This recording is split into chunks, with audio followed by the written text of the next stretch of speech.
Hello, I'm Molly Caron with Access TV. And I'm Samantha Reimer. We'll be covering a number of arts-related issues with you. We'll be touching on authentic Indigenous artists. We'll also be meeting Douglas Reynolds and hearing about his gallery. Also, we have an interview with writer Jim Wong Chu. Jim Wong Chu will be in to talk about the Literation Festival that he's helping coordinate. He's also going to show us some of his photos that he took, and he's having a photo exhibit. They're going to show us Chinatown from 1975 to 1981. The journey of the Lummi Totem Pole. We're going to be hearing that story as well. Also, we'll be spotlighting an artist that was inspired by the Kinder Morgan pipeline. And our unsung hero this episode is Carol Todd. She's going to come in to tell us about the Legacy Fund for Amanda Todd. And that's all coming up here on Access TV.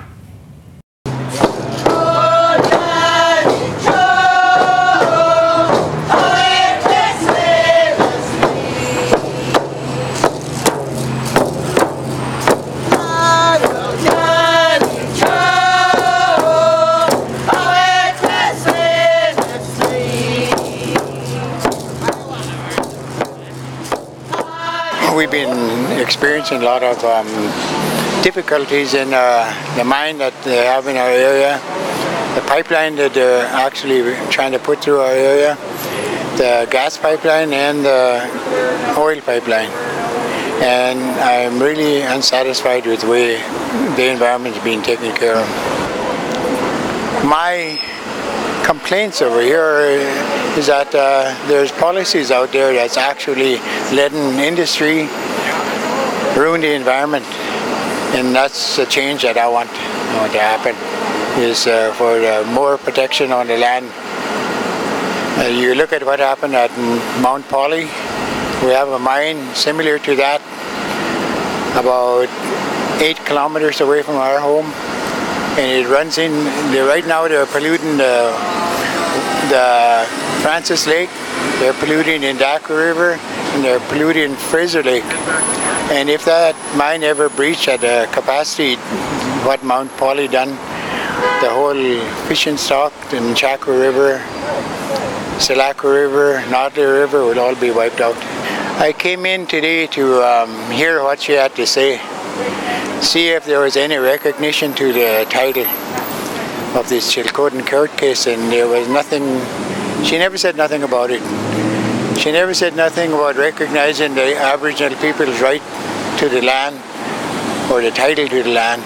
All she said, we'll continue to talk in partnership and build trust amongst one another and continue negotiating. That's all she said.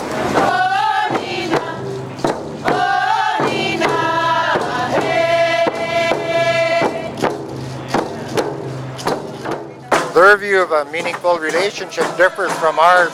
April 20th of last year, as Chief Namox of the Wet'suwet'en, I banned all pipelines in our territory. It must be understood that we have 22,000 square kilometers of unceded, non-treaty, undefeated lands. As a high-ranking hereditary chief, we have the true authority on the land. The province of British Columbia only has an assumed and presumed authority. We are the true authority on behalf of our people. Excellent. So what has been happening in the meeting so far? So far they've been giving us a little update on their view of what the Chilcotin decision is, and we've been given ours. And we've always stood by the fact that all the chiefs have always said the authority lies with the people, not with an elected government. How many times have they come to us with a new relationship? Yeah. Phase 1, Phase 2, Phase 3. Yeah. Where have we gotten? Yet we remain the same. We're still protecting the land and the people.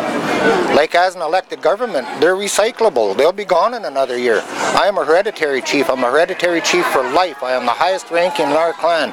And on that, part of my duty on behalf of our chiefs is come here and let them understand that our voices are the true voices of the people in the land.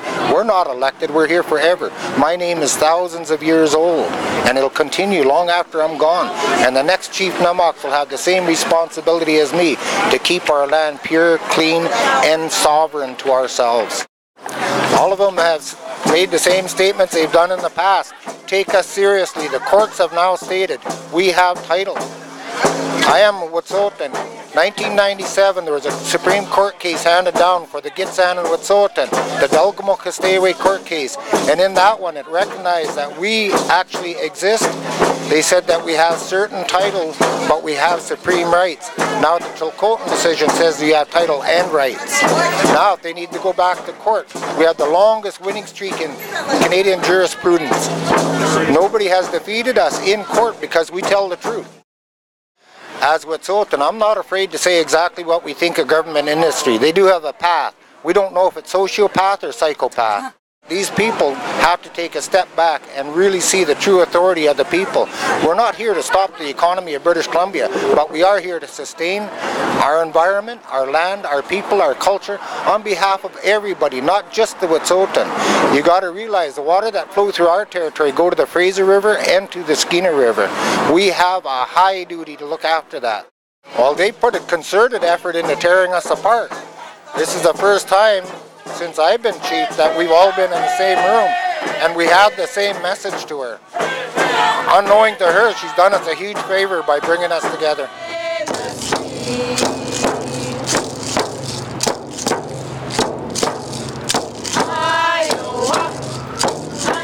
Well, for the Enbridge Northern Gateway pipeline, we're dealing with that. We're not supportive of that pipeline, oil pipelines. In terms of other pipelines, LNG, we're in the middle of negotiations for those pipelines, but there are many issues that needs to be dealt with. Are you in treaty negotiations? We left the treaty negotiation table in 2007, so no, we're not in treaty negotiations. So then how will this Chilcotin decision, recognizing Aboriginal right titles and our people, change the game for you and your nation? Well, on June 26th, I think fundamentally our landscape in terms of rights and title has changed. Now, as far as we're concerned, we're a decision maker, you know, building off other court cases, Calder, Delgamuukw, Haida, and now we got Chilcotin, which completely states that the Forest Act doesn't apply in the Chilcotin territory. Now, how would that translate to other First Nations that aren't in treaty? I think we have more of a bargaining power, we have more decision-making authority, and that's how it fundamentally changed a lot of First Nations that don't have treaties. Now, in terms of the missing and murdered women, I hope Christy Clark and her cabinet support a national inquiry, or what's put on the table right now, a round table for discussions on many missing and murdered women across this, around our territories. Where I come from is the Highway of Tears, and we've been dealing with that since the 90s. Personally, I have a relative, you know, Ramona Wilson, who went missing 20 years ago. Found her body a year later, and you know, there's still unanswered questions about what happened, and I hope there's some support, and not only political, but in terms of resources to continue on with many of our missing and murdered sisters across BC and across this country.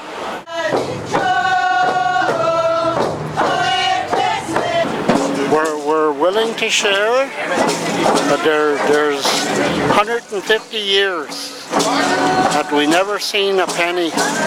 Many of our people back in Central Interior haven't gotten a penny, and many of our elders have passed, and they fought for recognition of Aboriginal rights and title. And today we heard the Premier speak, promising that there's a new path to be walked upon, and we have to do it together, but they need the consent of the First Nations people. And for us to satisfy the elders of the past, and we gotta look to the future for our youth, to leave a future what our elders left us. And that's why I'm standing here today. Well, I've heard this in 2007 when Premier Campbell, Gordon Campbell, there was a talk in Kelowna with the Kelowna Accord, and nothing has came from that. And I'm hoping that the speech of the Premier today will have some meaning to me and my people, because it's been too long, like I said. It's been 150 years. And our people back home are poor. We're not rich people, but we're rich in culture. And we want to keep it that way.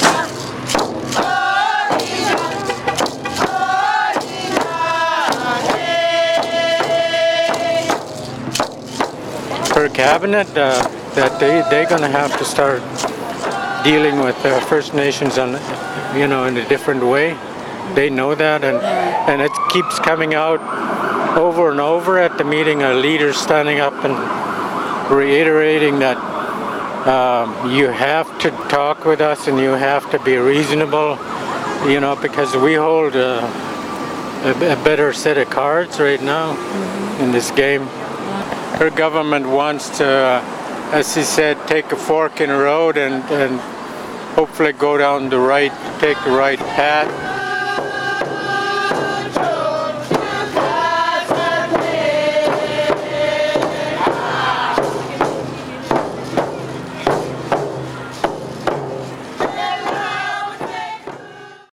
Wow, thank you to Gunargie for capturing the thoughts of the BC chiefs and elders at the Fairmont. That Tsleil-wauthuth decision is a game changer. Absolutely. And next up, we've got some details on the Lummi totem pole carver, James Jewell, and the Lummi totem pole journey. You see that what's fuming into the air there?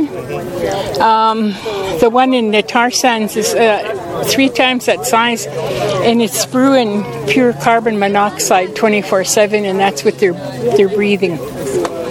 When I walked the tar sands 2 years ago, my nose bled for about 6 months. They got eye infection, ear infection, stomach infection, and cancer, and they're dying. And when there's a dump here, that's what's going to happen. We have the right to communicate and share like this, and to encourage each other to protect their territory, protect their form of spirituality, protect their culture, protect their part of the natural environment that they're traditionally stewards of. So it's a good day, because we came here to Tsleil-wauthuth after our traveling about 3,000 miles so far. By the time we're done, we'll have traveled 5,200 miles. But it's a good journey, because everybody we meet and encounter are all of the same caliber. They all want the earth to be protected. They want clean water, clean air, and they don't want the land poisoned. So whether it's coal by rail or tar sands oil by rail, all the people that we've encountered are saying no, that's unacceptable. It's too much of a risk. I was taught these 10 rules to live by, and they called it commandments. And one of them was thou shalt not kill. It seems to me that if you're a multi-billionaire like Kinder Morgan, if you got that much money, that rule doesn't apply to you. I think that's wrong. I think murder under any circumstances is wrong. And I'll stand by that forever. The Kinder Morgan Trans-Mountain Expansion Project is looking to expand dramatically the existing pipeline that's been in the ground since the 60s. It's a project that will be entirely for export to foreign markets, and would, if approved, would see almost 1 million barrels of oil. That's more than Gateway, that's more than Keystone XL, coming through here in the Salish Sea, through the pipeline into the Salish Sea, and then out in tankers. It would see a 3-fold increase in volume in the pipeline, a 7-fold increase in the number of tankers going through the Salish Sea, over a tanker a day coming through. And we know those tankers will be massive, larger than the biggest building in Vancouver, the Shangri-La. When they're fully loaded, they'll have 1.5 meters of clearance crossing through the Narrows at high tide. So it's an extremely risky and reckless proposal. There's an incredibly high amount of risk of a spill, and we know that when a spill happens, this so-called world-class, world-leading spill cleanup technology caps out at 15%. We're hoping that we're all going to continue to work together and bring this out to the public. All right.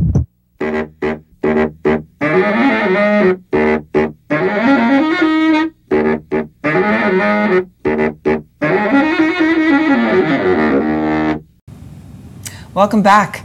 Well, there's a youthful group of entertainers out there called Beyond the Ghetto Within the Village, and they have put together their creativity and their camera skills and made a satirical PSA in support of the BCTF. We should mention, though, that this video is not produced by the BC Teachers Union, just so you know.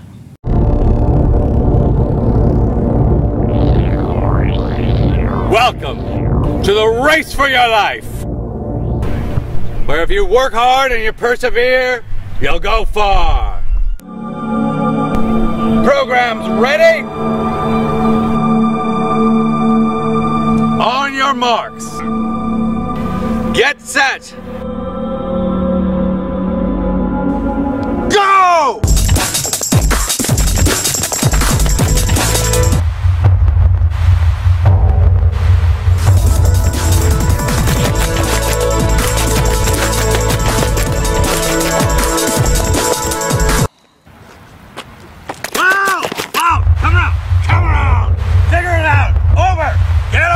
What's the matter? You give up? You quit? Come on!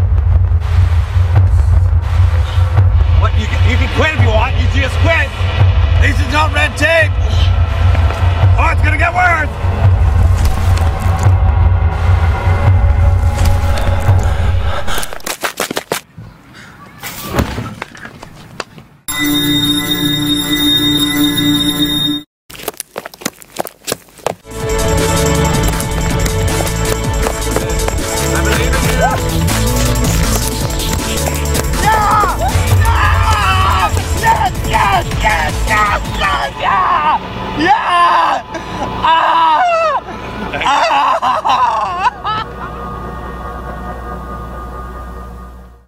Oppenheimer Park Tent City. What has been happening there?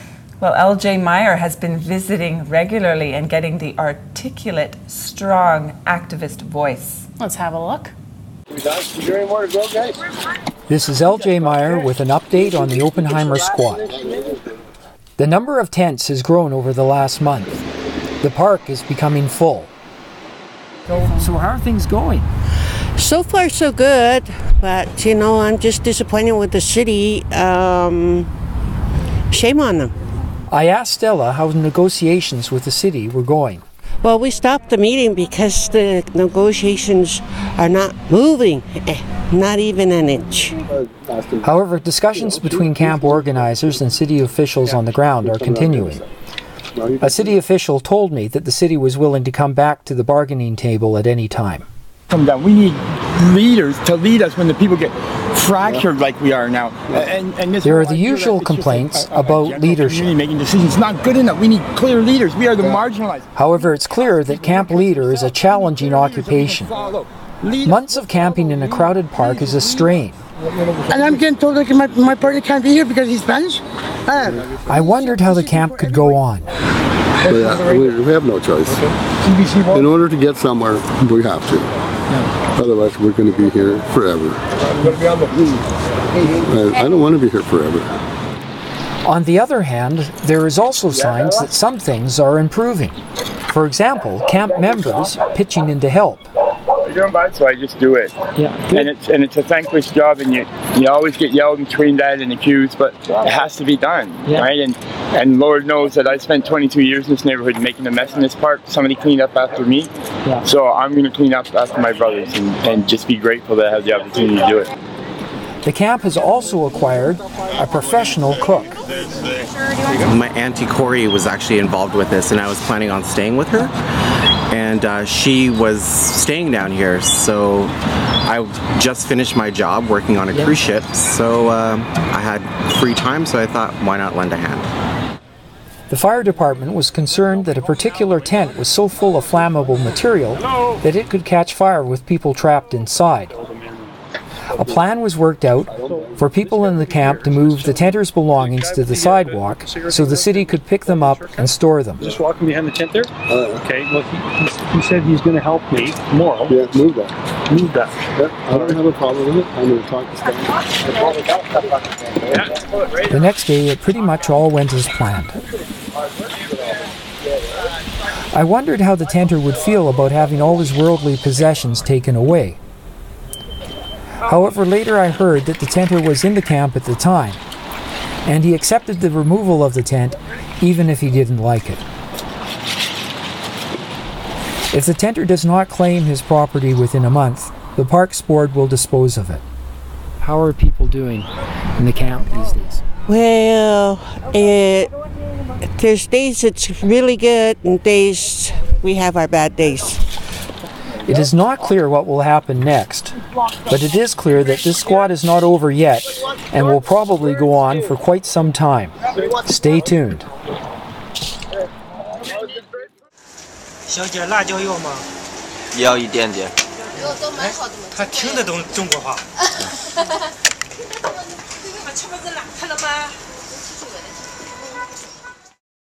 All right, welcome back to Access TV. I'm Gunargie O'Sullivan, and I have Wendy Pedersen here to talk about downtown Eastside hot topics. What do we have going on in the downtown Eastside these days, Wendy? Oh my gosh, well, you wanted to talk about the Tent City, the march that happened last week. Yeah, and what happened with that? The Tent City marched down to a condo site, which is the Pantages, right on the 100 block of East Hastings, and they're demanding to stop gentrification and get more housing. So, you know, that tent city that's there at Oppenheimer Park, people are thinking about what's going to happen to this community. They're feeling the pressure of getting pushed out. And it was a great rally. I think there was about 75 people there in the pouring rain. The one day that it's rained all summer. And at last count, there were about 200 people at the Oppenheimer protest. Yeah, well, I counted actually 230 tents 230, there. let's say times 2. Yeah, what is that? That's a lot of people that are homeless in the downtown Eastside.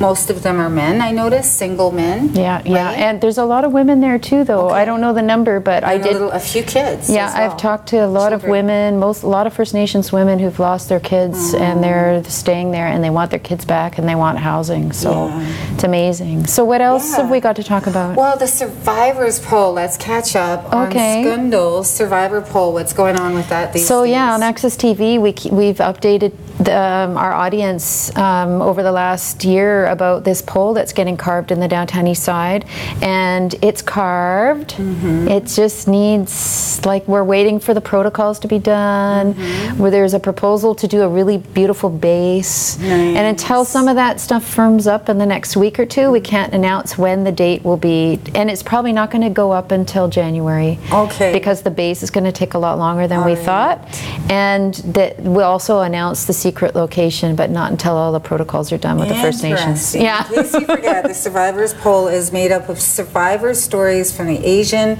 the Afro-American, First Nations, Japanese, and Chinese community. It's quite the project. You want to keep your ears and eyes open for that. Also, East Van Movers. Yeah, tell me. I don't know what's going on with East Van Movers. Well, remember we did a story on the W Movers? Yeah. They actually signed a bunch of their contracts over to East Van Movers. And as a result, East Van Movers are now looking for women employees to help them move single women out of SROs in the downtown east side. So you want to check out East Van Movers. If you're a woman and looking for work, call 1-877-936-68. Good. Interesting, so, right? What about the SRO convention? Okay, yeah, so speaking of SROs, there is a group of us that are organizing the very first convention of SRO tenants in the downtown east side. So we're getting as many people as we can. We're flyering in all of the hotels because we're losing those single room occupancy hotels. They're really crappy too to live in, and we need them replaced with social housing. But we're hoping to get people together, and we're going to have all kinds kinds of workshops, like we're going to have the inspector from City Hall come and talk about how they can get in touch with the inspector to fix things in their SROs. There's another one on bed bugs and how to get rid of your bed bugs, what the pest controls won't, Bed bug city, what the pest control companies won't tell you. So there's all these like interesting workshops that are specifically for people who live in the SROs, and that's happening in October, but you'll hear more about that soon. How to survive in an SRO. And what about the Ovaltine? I hear there's new ownership. Yeah, so that when people think of the downtown east side, they often think of Ovaltine. It's like one of the prime old timers spots. My auntie used to go there, and her auntie before that. Yeah, and actually it's where a lot of people used to meet and plan actions. Like I know Don Larson, when they occupied Crab Park to get a park there, they slept in tents for 8 months. Well, all the organizing happened at the Ovaltine Cafe. Yeah. So we're worried that that cafe was going to get lost during gentrification, but we just heard that Rachel and Grace, who are running the Perks Cafe, are going to move in and take over the Ovaltine Cafe. So this is good news. Way to go. And Grace used to run the hamburger counter at Save on Meats. Okay. And she also used to run Flowers. Nice. So they're from the community, so we're hoping the prices will stay low. Right on. Good save of the Ovaltine Cafe. And now moving on to Cope, we got a half a minute here. Okay, so Cope, we have 2 downtown east side, maybe more candidates running for election in November. Yes. Sid Chow Tan and Audrey, and Audrey Siegel, who's from the Musqueam. Yes. Those 2 are running. Diana Day. Yeah, and there's a bunch of people, so we're trying to organize people to get out to vote in November, because wouldn't it be great to have a downtown east side candidate on council? It would be awesome. And the downtown east side moms, what they up to? Well, you and I, both moms, downtown east side moms, our kids go back to school tomorrow, after the strike. Yes. And you were wondering if this was connected to the St. George's picket. Yeah, so last week a bunch of downtown east side moms and friends picketed the private school in Point Grey because their kids were all going to school for the last 6 weeks and our kids haven't been. That's and we also learned... Like school should not be a luxury. No. And we also learned that the BC government pays private schools $300 million a year for subsidy. True. So, and the teachers ended up getting an extra $30 million for what they needed. But meanwhile, all this money is going to private school for the basically the rich kids. So that's it for Downtown East Side Hot Topics on Access TV. Thank you for joining us.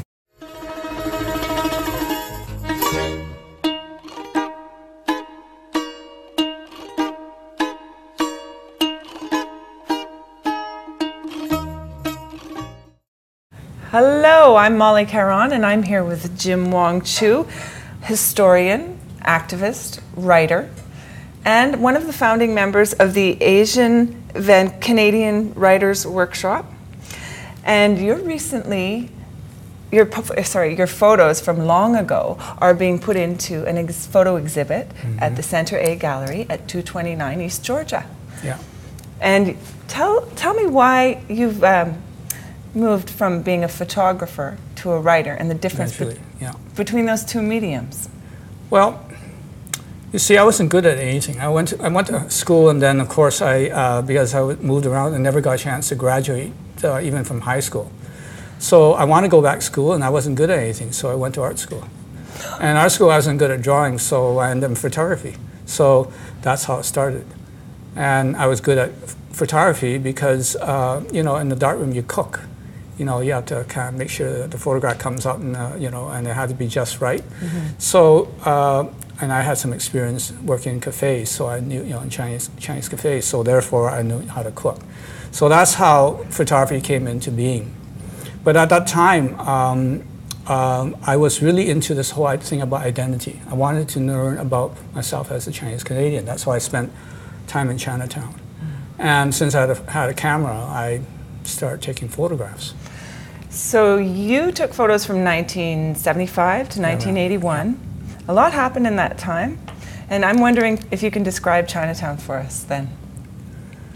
Well, Chinatown in the 60s and 70s and so on were really heady times.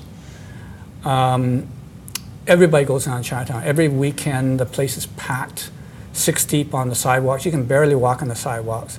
If you found a parking space anywhere in 4 square blocks of Chinatown, you were just so lucky. You know, that's how Chinatown was. All the best restaurants, all the best of anything.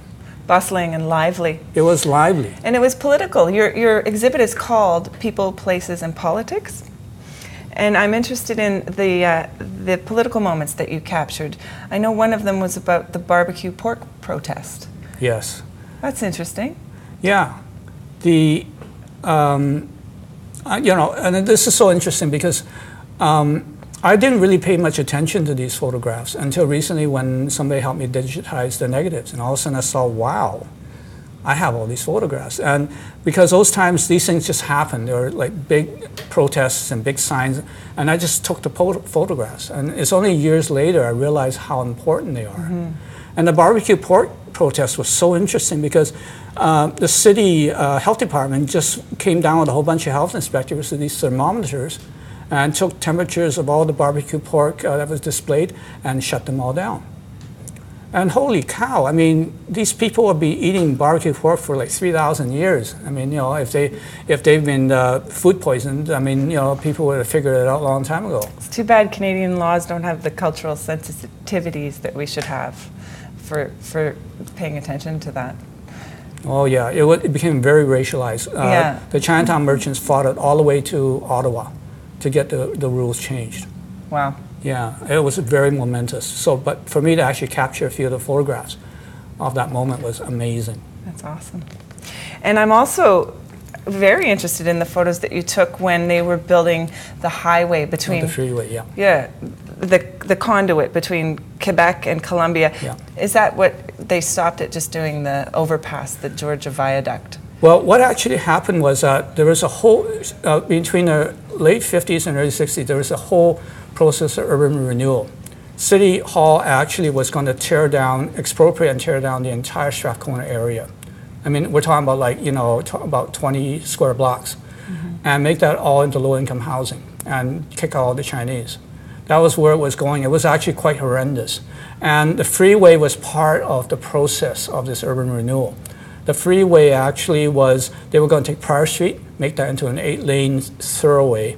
So all Prior Street would have been gone.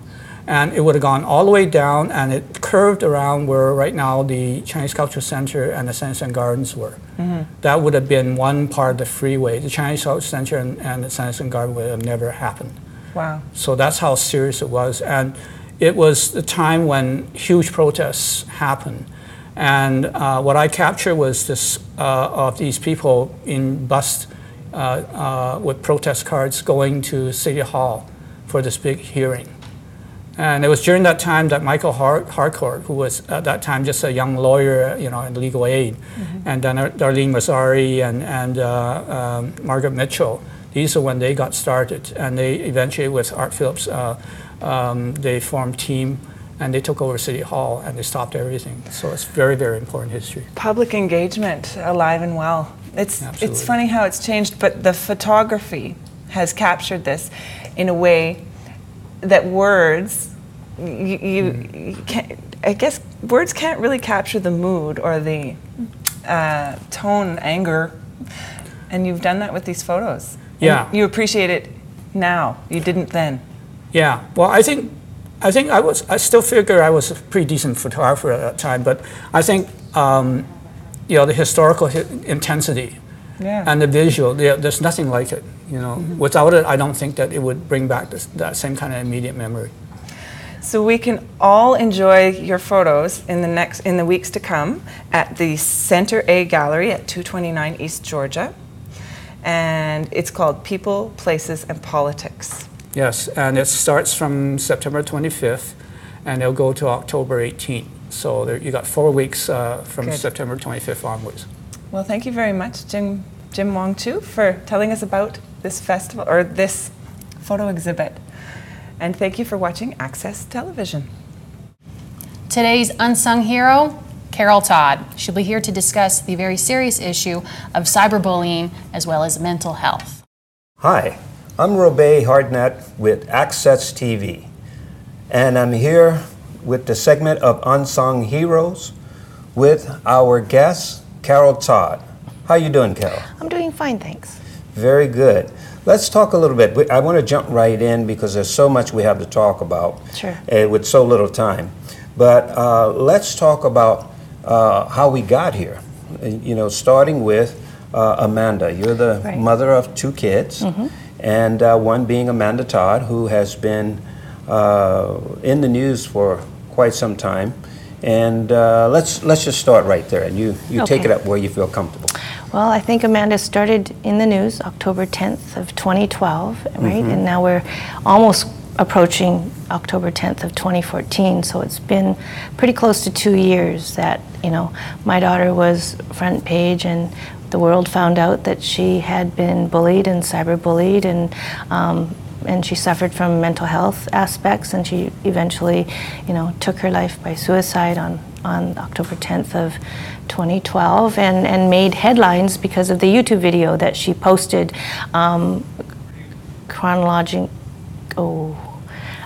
telling her story out loud to the world. Absolutely. And so that brought on a lot of people who were interested in who this child was, and since then I've been going around talking about her story and using it as a tool to make sure that people are aware of things that can happen out there in real life bullying and cyber bullying and social media and stuff. So, you know, we were talking about that earlier before we began the show, and you've been on a whirlwind tour. I know you've been on Dr. Phil. You've been on, why don't you tell us a few you've been on? I've been on local media. I've done the Fifth Estate and W5, telling Amanda's story, and also about the perils of the cyber world, the technology world. I was recently in New York, and I was able to do a few interviews on Fox Network and NBC, and then I was recently in Los Angeles, where I taped a segment of the Dr. Phil show, and then I've been in Ottawa and Toronto multiple times. So with that, I want to ask you a question. Does it get any easier? You know, I want to get right into the depth of things. Does it get any easier it's an interesting in telling the story over and over? You know what, it all depends on my frame of mind and the dates. The dates are really important in my life, and as we approach October 10th, it gets harder and harder for me to talk, right? It's sharing the story, but there are times when I can easily share the story, and there are times when it's harder to share the story. But what gets me through is that the story is so important to share. Yes, absolutely. And so I will tell it, I will share it, I'll get, you know, answer the questions, and then I'll go home and I'll just decompress. And but there's a reason that this is happening, and Amanda obviously wanted a story told, a message told, and myself and everyone else like yourself, you're helping to create this forward motion, and I think that she would be proud of all of us. Thank you, thank you. I think it's quite amazing that you have taken such a tragedy and literally turned it into a major cause. I mean, let's talk about October 10th. You mentioned that. October 10th is Light Up the World, correct? And why don't we talk about that a bit? Well, October 10th also happens to be World Mental Health Day, and it's been that date since 1992. And founded by the World Federation of Mental Health and the World Health Organization. And I didn't realize that till shortly after she died, when I was looking up dates. And so I find it really, you know, very coincidental that was the date of my daughter's death. And we have to say that, you know, mental health caused her to take her life. And then with purple was one of her favorite colors, and so I knew last year that the date was coming up to October 10th. I was actually in Niagara Falls, and I was with a young boy who also suffered from some mental health issues, and he wanted desperately to light up the falls purple for me when I visited. Couldn't get it done, and so he said, well, maybe we can do it on October 10th, which started an idea that grew, and in 6 weeks we got about 10 places in Canada lit up, and a few in the United States. And so that made me feel like I was accomplishing something positive out of the date of my daughter's death, and it made October 10th a lot easier for me. So, because I was looking forward to seeing the purple and having a memory of her. And so then this year we decided to do the second annual, and we have gone beyond our expectations in places that we want to light up. And it's about awareness, right? There's places that are having events, and there's places that are lighting up purple, and there's substantial landmarks that are going to be purple. But it's all about creating discussion and talk, and wearing purple will hopefully, if someone says, why is there so much purple around, someone else can spur on that this is why there's purple, and then forward momentum, and maybe next year we'll double what we got this year, right? So it's all about mental health awareness. And what a beautiful way to bring awareness to it, because purple is a nice color. Oh, it's a very unisex color too, and so people gravitate it. There's so many shades, and actually purple is the color of sexual violence, the ribbon, and that's in November, and it's also the color of royalty, and we're all special, we're all royal, right? Well, I'll have my purple going on that day. Yes. So let's jump back a little bit. For youth that are experiencing some cyberbullying, as a mother who've experienced that, what would you say to the kid and the parent that the kid has shared that to?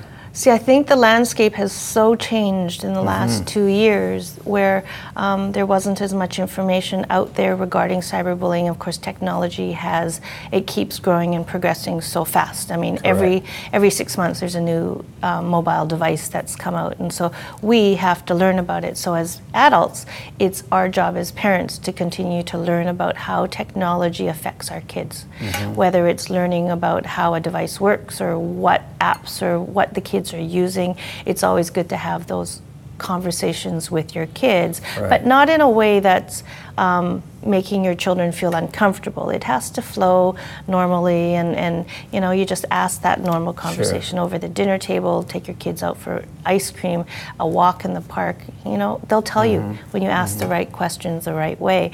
And for kids, they need to be conscious of what they do. The moral compass, the moral conscience has to come into play. And once again, you don't say anything to someone over a device that you wouldn't say to them in face-to-face. Right? And with that, let's talk about, you mentioned something to me about sextortion. Let's just talk about that real quickly, because I think that's very important since it's kind of new on the horizon. Well, a few weeks ago, I saw a press release put out by the Canadian Centre for Child Protection, and they said that sextortion was on the rise. And of course, Amanda was sextorted by a person that we think might be, the person in the Netherlands now. And so in sextortion, you have one person at one end of the computer and the other person at the other end of a computer or a device. It doesn't have to be using technology. The person at the one end may be an adult, but posing as a young person, a youth, and making friends with the young person at the other end, and they call it grooming, right? And convincing them that, saying to them that, they're beautiful, they're pretty, they should be a model. But you know what? It could happen to boys too. I know of cases where it has happened to boys. So they groom the young person at the other end, and then to a point where they convince the young person that, I really like you, or can you expose yourself, or do a sexual act. And kids sometimes they don't think that the problem at the other end, right? And so an image or a video may be taken at the other end, and then you find out that the person's not really a youth, and that person says, I want more pictures, or else, I'll share it on social media, and all your friends will know, your parents will know, you'll be, the laughing stock, and I won't do it if you do more shows or you give me money. And so that's what sextortion is. That's where it comes in. Yeah. Okay. So with that being said, let's find out from you, with the coming event, how the viewers of Access TV can actually participate in Light Up the World. Light Up Purple for World Mental Health Day. Well, of course, we have landmarks that are lighting up purple. We have businesses and organizations and schools and universities, and they are encouraging their individuals to wear purple on that day. There are bakeries that are out there that would make cookies and cupcakes and purple icing, and just you know, having as much purple out there, I know that there are stores out there, dollar stores and big stores that are selling purple lights and purple light bulbs, and because Halloween's coming, purple's the color of Halloween now, and so it's just making anything go purple, so and then purple. Thinking about all of those people who thinking about mental health, because mental health just doesn't happen to it's you know, the mental health illnesses are very abundant out there, but we don't talk about them because it's a stigmatization still. So it's getting it okay to talk about, and then we can help those people that are needing more support. Thank you, Carol Todd, for being with us today at Access TV. And for the fans out there, I hope you enjoyed today. And this is Robey from Unsung Heroes. All right.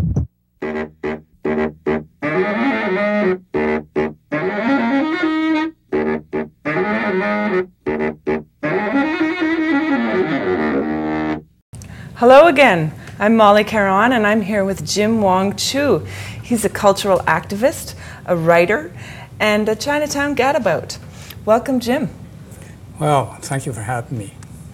Well, I'm very excited to hear about this Literasian Festival that you have started, and now it's in its second year.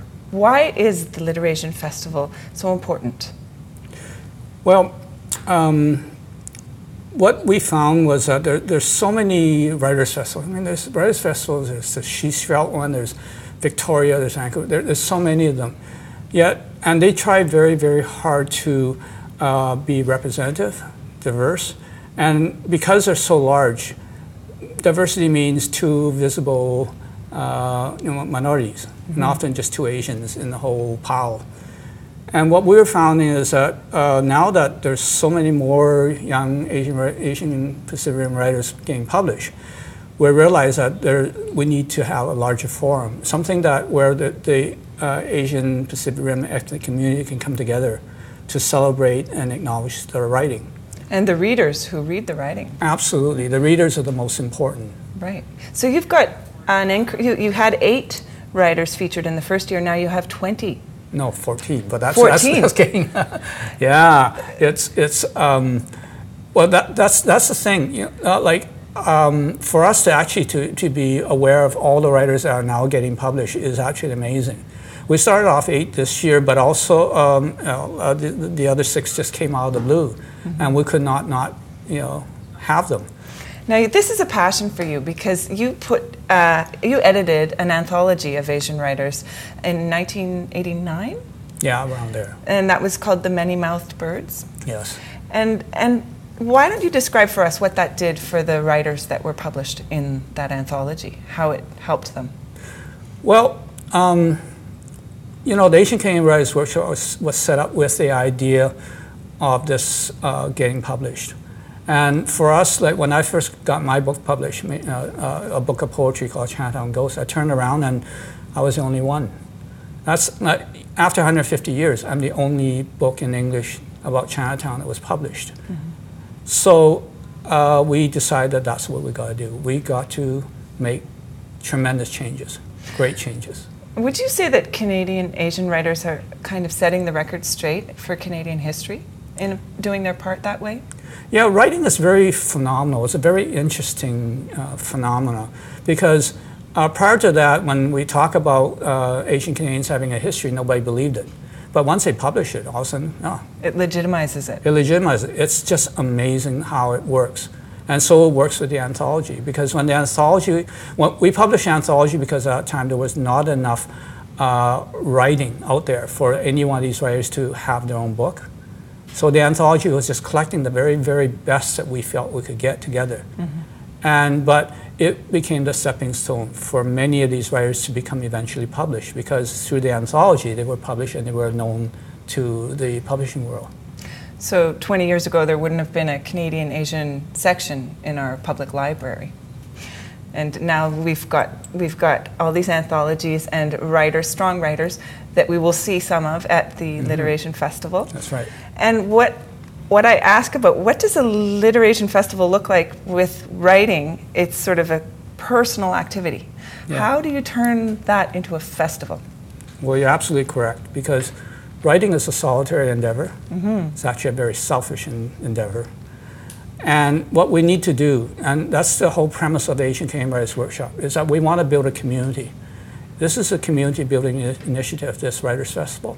Our intent is to empower and inspire young writers, by using these role models of these new accomplished writers to inspire them to eventually become writers. And so for us, this is really a big deal, to put together these new initiatives. Well, thank you very much, Jim Wong Chu, for telling us about the Literation Festival. We'll be speaking to you again soon. Well, thank you very much. Thank you for having me. Gunargie O'Sullivan is on a mission to shed some light on exciting local galleries. And today she gets a chance to learn more about the Douglas Reynolds Art Gallery. Hello, I'm Gunargie O'Sullivan on Access TV. Today we have Douglas Reynolds in the house with us, and he has a gallery called Douglas Reynolds Gallery, which is located on Granville Street between 7th and 8th. And he is going to be talking to us about such artists as Robert Davidson, Gary Olver, Bradley Hunt, and Donnie Omens. How are you today, Douglas? Very well, thanks. Welcome to the show. Thank you. So you have a gallery that's been established since 1995. Yes, I opened in the spring of '95, so this is my 20th year, and we're just gearing up for our 20th anniversary, which will be next spring. Congratulations. Thank you. So you're predominantly a historical contemporary gallery, is that right? Yeah, predominantly it's contemporary works. That would be probably 95% of the gallery's sort of inventory per se, but we also do carry some historic works in the gallery as well. Great. And how do you select your artists? For the most part, it's on a very personal one-to-one level, because I know all the artists directly, and they bring their works into the gallery when they're finished. It's a fairly small art community, and for example, last year Robert Davidson was doing a 30-foot totem pole commission for the gallery, and he's hired artists to work underneath him on the pole project. And given that I'm out seeing the pole as it progresses, and I know Robert well, and as his apprentices are doing works, he's sort of going, well, take it to Doug to show him when you're finished. Is it a very one-to-one basis as far as the buying aspect of the business goes? So you brought a couple of pieces with you today. Would you like to share with our viewers? The largest piece I brought was the eagle sculpture, which was done by Bradley Hunt. And Bradley's a Heiltsuk artist. He's from Bella Bella originally. And there's two different Hunt families. You have the Hunts from Vancouver Island, Tony Hunt, there's a number of Hunts within. Caron Hunt, they're all sort of in the same family, and they're all Kwakwaka'wakw artists.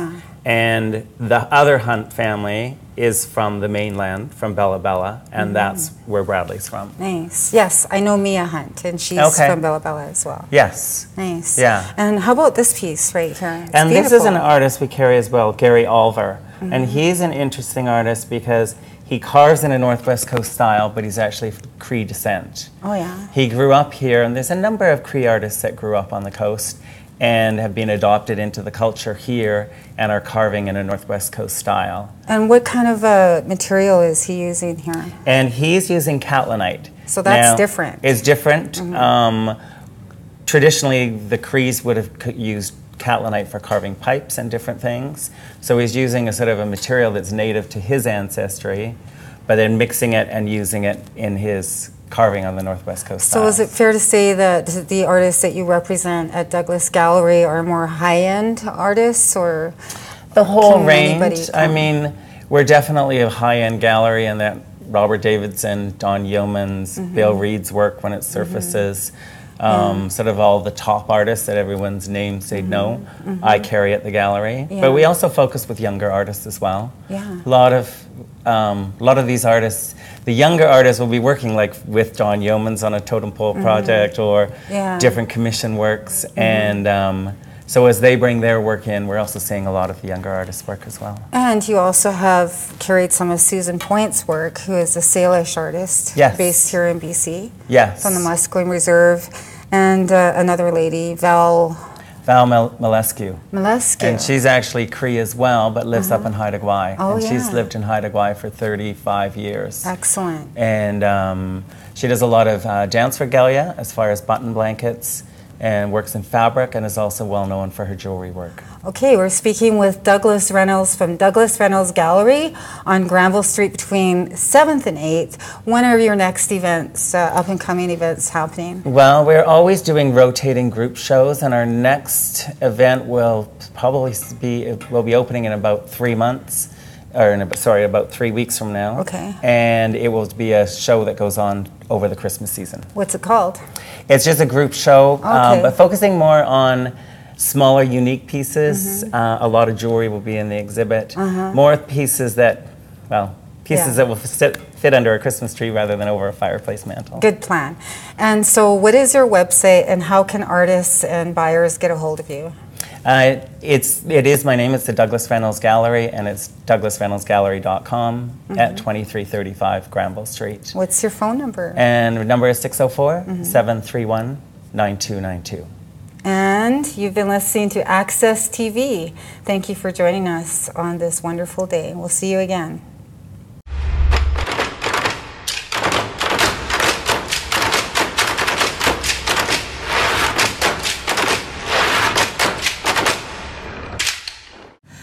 Just wraps up our hour. It does, but I have to mention more good news about the Ovaltine Cafe. It is living on with new owners. That's right. Grace and Rachel Chen, who are currently operating the Perks Cafe on Pender. This is true. And they do plan on sprucing up the menu, upgrading the paint a little bit. But they're going to respect the integrity and the heritage of the Ovaltine. And we want to know if you have anything to tell us about the Ovaltine. Any stories to share?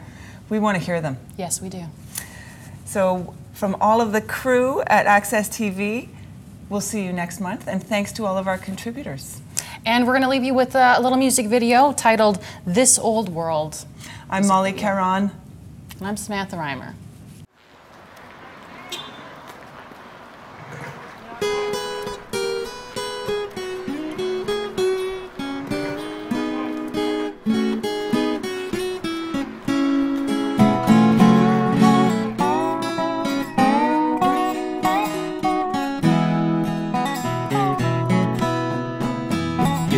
Read it in the papers, you can hear it on the news. So many people with the down and out blues. Seems like this old world needs a shaking up. There's people who don't care about what they pay, and others barely make it on $1 a day. Seems like this old world needs a shaking up. Don't be downhearted, don't be blue. It's up to me and it's up to you. And if we want to feel the warmth of the sun, we've got to stand up and be counted before this night is done.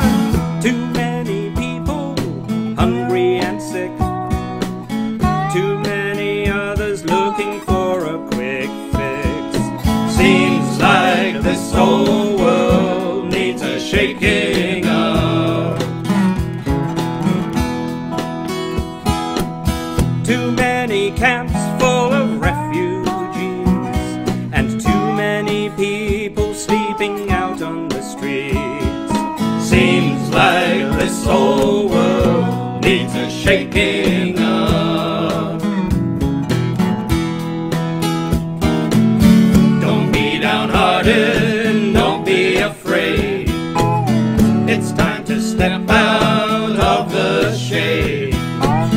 And if we want to feel the warmth of the sun, we've got to stand up and be counted before this night is done. Too much hypocrisy, too much greed, too many lies, I don't know who to believe. Seems like this whole world needs a shaking up.